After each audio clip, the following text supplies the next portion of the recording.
Hello, welcome back for another book review. Today we are talking about Wiccan Mysteries, Ancient Origins and Teachings by Grimissi. So this is one I've had for a while, and I decided to read through it. As I've mentioned, I'm going through all of the old books that I have. So this book, I know I had read through it before, and I didn't really love it, and honestly, not much of my opinion has changed. So this book is for a very specific audience.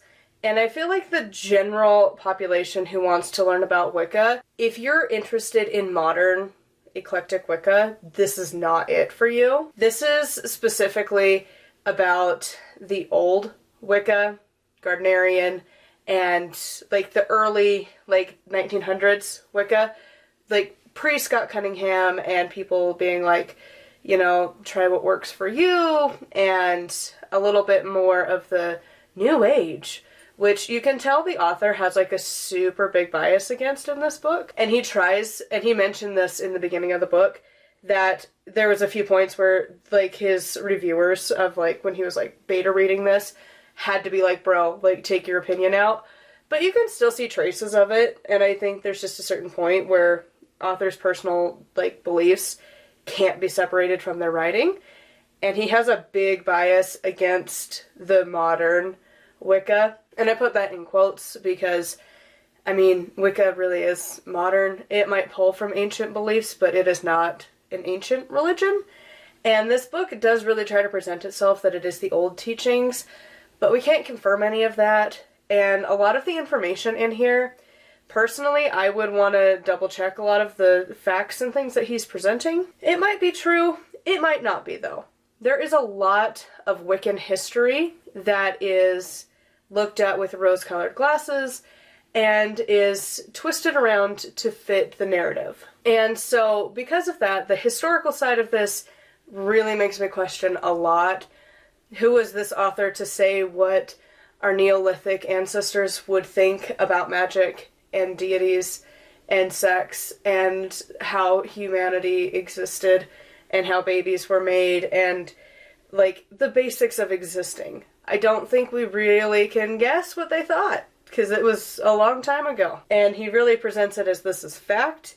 And so whenever authors do that, and they don't have the, like, historical background where they have, like, PhDs, and they're looking at it in a very non-biased way, it makes me question how realistic their information could be. For example, just looking at the Norse and even just the runes specifically, if you look at it from people who are not part of the community, that history is a whole lot different than what is usually presented in books.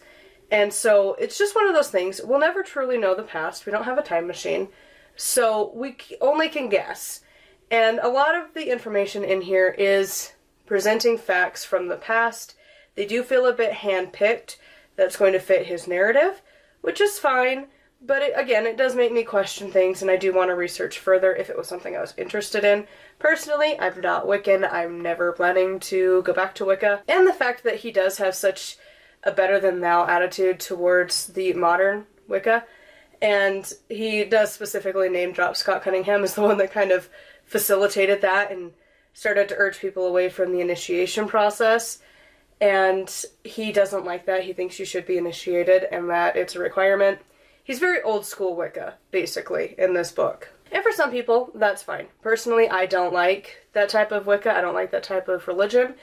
And he tries to skirt around a lot of the concerns that are brought up, and that kind of bothered me. For example, he talks about, at some points in the book, that the female body is the altar, and that certain body parts are specific parts to the altar, and it just gives off creepy sex cult vibes. And there's no other way around it. When you're objectifying somebody's body in such a way, it is going to be exploited. And he tries to say that, well, Wiccan men would never, and it's like, I call bullshit. Did you look into Gerald Gardner? He is filled with sketchy behavior. And just the way he presents that kind of stuff, that, well, it's not us, it gives off the same vibes that modern conversations have of the not all men thing, and it's like, listen, are you actively doing something against it? Because you're not. And in this book, he does the exact thing. He still promotes it, and it's like, well, it's up to you, and doesn't really give any amount of, like, leeway for the reader who might not appreciate that and see where the problem is. He just kind of brushes over that. And then also the way that, just again, bodies are objectified, specifically women. We are used as a vessel for life, and that, of course, and that is a big thing in Wicca, which is one of the things I don't like. Your sole purpose is to create life. Your whole being is connected to your ability to have a child, which I can kind of appreciate, but at the same time, it doesn't need to just be that anymore. Like, the world is so different, and there are plenty of women throughout all of time that could not have babies, and it feels really pathetic to simplify us. And he, like, argues that, like, well, of course the home and children and, like, managing your household and, like, taking care of the village was the women's job. And it's like, yeah, because that's kind of been shoved into us the entire time. Like, there's just, like, little snark comments throughout here that just bother me, let alone how, you know, great the, like, Grey Right is. And just little snide things like that personally, whenever a book mentions it, and we don't have modern conversation right alongside of potential abuse, how things can go horribly wrong, how women are more than just their bodies, it's a no for me. Other people, they're not going to be bothered by it. They might still really enjoy that imagery. That's fine. It's just a personal ick of my own, and whenever I find it in books that they really push that, it's not for me. Now, the last point that I wanted to bring up for this book is that it doesn't really feel like you're actually, like, involved in the conversation, and I've mentioned this with other books as well. The author is talking at you.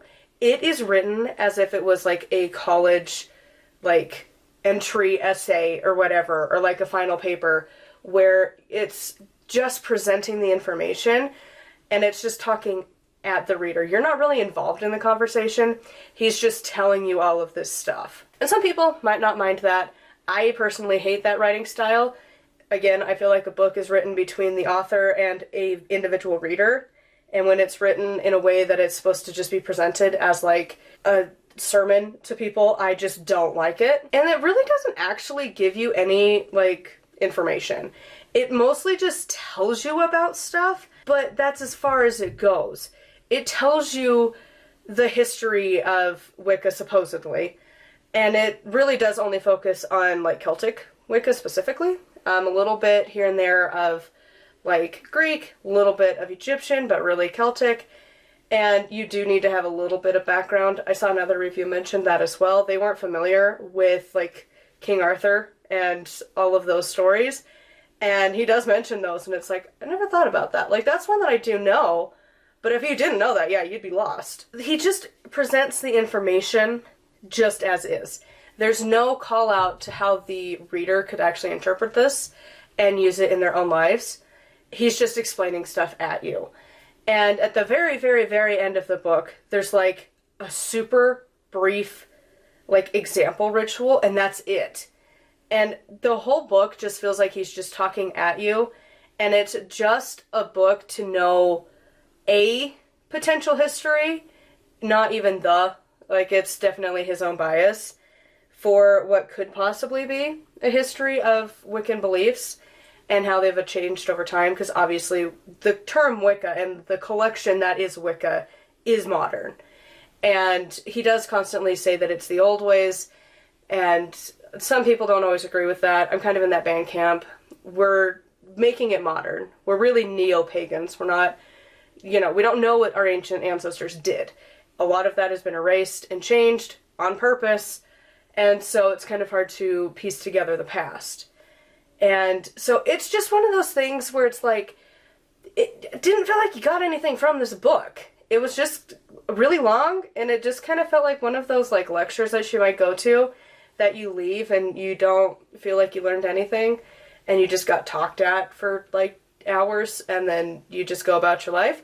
It's kind of how this book felt like to me. Other people, I think, might really enjoy this book.